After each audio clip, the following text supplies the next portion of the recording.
saya ingin bertanya, katanya kalau kita sering membantu di pesantren, kita juga mengabdi, kita akan mendapatkan barokah ketika lulus. Sedangkan banyak lulusan pesantren sekarang pas sudah lulus bingung mau ngapain, bingung mau kerja apa.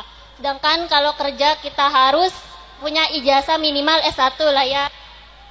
Nah, jadi barokah yang dimaksud setelah kita tren itu apa? Terima kasih. Barokah, percaya barokah ini yang perlu kami pertegas, dan ini bukan kepada panjenengan, ini dititipkan kepada saya ketika kiai saya, jangan sekali-kali mengukur barokah dengan materi.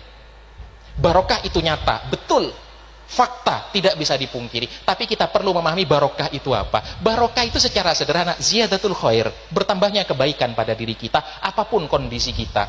Jangan dikatakan, wah mondok di Taman Sari, boyong jadi orang kaya, wah barokahnya pondok. Kan kasihan yang nggak kaya-kaya kan, kena yang balet berarti, kena yang balet. Wah alhamdulillah usahanya lancar, barokahnya pondok. Yang usahanya kemudian rugi terus bangkrut, wah kena yang balet pondok berarti. Enggak seperti itu. Kondisi apapun kemudian yang terjadi pada diri kita, selama kemudian kita berada di kebaikan, bahkan membuat kita semakin baik, itulah barokah. Sakit pun, kita sakit-sakitan ketika kita pulang ke rumah, ternyata sakit itu membuat kita semakin istiqomah berjamaah, ibadah kita kemudian semakin konsisten dan lain sebagainya, itu sakit yang barokah.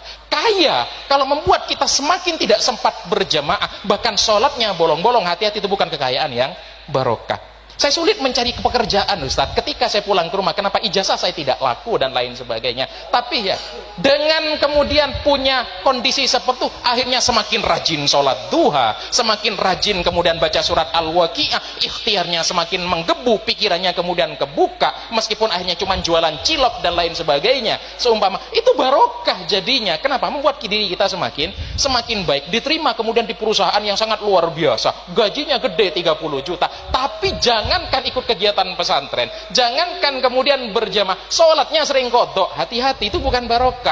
Jadi barokah itu barometernya adalah semakin baik apa tidak kita, semakin baik.